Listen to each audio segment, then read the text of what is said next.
दोस्तों ज्यादातर maintenance case में यही स्टोरी होती है, पत्नी के द्वारा यही लिखवाया जाता है कि मुझे मारा पीटा गया, घर से बाहर निकाल दिया गया मेरे पति के द्वारा, इस वजह से मुझे पति से मेंटेनेंस चाहिए, मुझे है जो भरण पोषण मिलना चाहिए। तो ये लगभग कॉमन स्टोरी होती है और इसी के आधार पे है जो कोर्ट के द्वारा पति के ऊपर मेंटेनेंस भी लगा दिया जाता है। पर यहाँ पे आज का जो जजमेंट है वो अनोखा जजमेंट है, अचंभित जजमेंट है।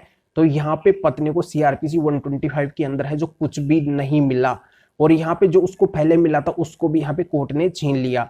तो किस तरीके का ये अनोखा जजमेंट है, क्या बात है इस जजमेंट के अंदर कही गई है, इसकी पूरी जानकारी आप अंत तक वीडियो देखेंगे तभी समझ में आएगी, क्योंकि आधे अधूरे वीडियो से कोई भी जानकारी समझ में नहीं आती है। तो अंत तक बने रहिए, पूरी जानकारी का फायदा उठाइए। पहले आप इस वीडियो को लाइक करके वीडियो को देखने के बाद में इस वीडियो को शेयर भी कर दीजिए। आपके इस चैनल को सब्सक्राइब नहीं किया है तो सब्सक्राइब करके बेल आइकन को भी दबा दीजिए। तो चलिए शुरू करते हैं।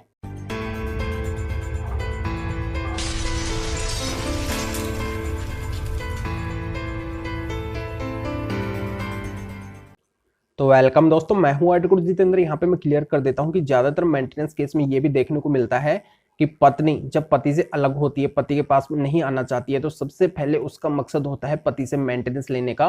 वो पति के ऊपर है जो मेंटेनेंस का केस करती है और यहाँ पे वो ऐसी स्टोरी लिखवाती है कि जिससे यहाँ पे कोर्ट के द्वारा उसके ऊपर विश्वास भी कर लिया जाता है और यहाँ पे पति को यहाँ पे नुकसान भुगतना पड़ जाता है, यानी कि पति के ऊपर है जो मेंटेनेंस लग जाता है, पत्नी को यहाँ पे मेंटेनेंस है जो मिल जाता है। अब इस मामले के अंदर क्या होता है, इस मामले के अंदर यह होता है कि जो पत्नी है पति के साथ में शुरुआती दौर में 7 दिन तक रहती है, यानी कि जब शादी होती है तो 7 दिन तक वो पति के साथ में रहती है। उसके बाद में वो चली जाती है। फिर यहाँ पे पति के द्वारा कोशिश की जाती है उस पत्नी को लाने के लिए, फिर पत्नी आती है, फिर यहाँ पे 12 दिन पति के साथ में रहती है। 12 दिन के बाद में वो पति को फिर छोड़ के चली जाती है। यानी कि इस तरीके से पत्नी है जो 2 बार पति के साथ में रहती है। शुरुआती दौर में 7 दिन रहती है, उसके बाद में फिर 12 दिन रहती है और फिर है वो पति से अलग हो जाती है।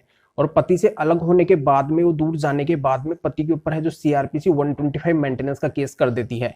और इस मेंटेनेंस के केस के अंदर पत्नी है जो वही कॉमन स्टोरी लिखवाती है कि मेरे पति ने मुझे मारा पीटा, घर से बाहर निकाल दिया, इस वजह से जो मुझे मेंटेनेंस चाहिए, पति से मुझे मेंटेनेंस है जो मिलना चाहिए। तो इस तरीके की डिमांड है जो पत्नी मेंटेनेंस के केस के अंदर करती है।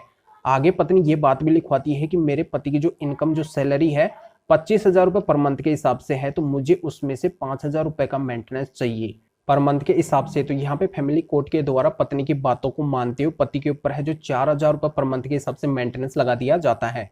अब इस ऑर्डर से असंतुष्ट पति इसकी अपील रिवीजन के लिए जाते हैं हाई कोर्ट। वहां पे अपनी बात रखते हैं कि जो पत्नी है शुरुआती दौर में केवल 7 दिन मेरे साथ में रही, उसके बाद में फिर मैं उसको मना के लेके आया, फिर 12 दिन मेरे साथ में रही, उसके बाद में अपने भाई के साथ में चली जाती है, अपनी मर्जी से जाती है। मैं उसको अलग नहीं किया, मैं उसको बोला नहीं कि आप जाओ यहाँ से, वो अपनी मर्जी से गई है।